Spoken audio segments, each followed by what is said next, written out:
Afin de pouvoir mieux organiser une activité juridique, il est possible de recourir à des astuces simples. Je vais vous citer 5 de ces astuces. La première astuce doit vous permettre d'avoir les idées claires. Et pour avoir les idées claires, il n'y a rien de mieux que d'utiliser des cartes mentales. Vous pouvez facilement faire des cartes mentales. Pour cela, vous pouvez les faire à la main ou avec des logiciels spécialisés. Les cartes mentales vont vous permettre de travailler sur un dossier pour le comprendre, pour l'analyser. Elles vont aussi vous permettre d'avoir un support pour une réunion. Vous pouvez aussi utiliser une carte mentale pour avoir un support pour une plaidoirie.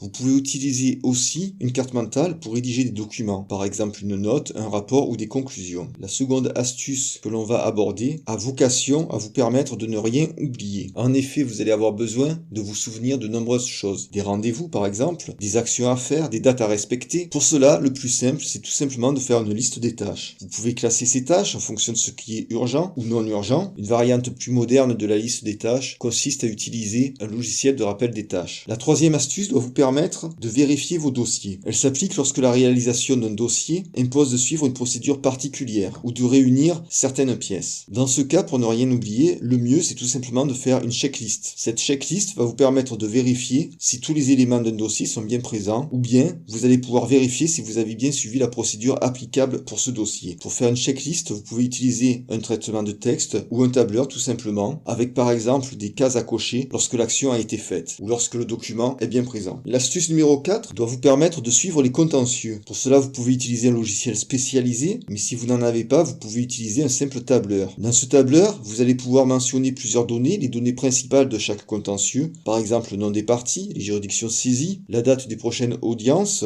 les avocats qui ont en charge le dossier, le montant du risque, les actions à faire. Ceci va vous permettre de synthétiser les dossiers en cours et d'en prendre connaissance facilement. La cinquième astuce doit vous permettre de gagner du temps. Pour gagner du temps, vous pouvez vous servir de ce qui existe déjà. Il n'est pas nécessaire de réinventer la roue à chaque fois. Vous pouvez vous servir par exemple de modèles. Vous pouvez avoir des modèles de contrat, des modèles d'actes de société, des modèles de statut, des modèles de PV, d'assemblée générale. Il faut reprendre ces modèles et travailler à partir de ceux-ci.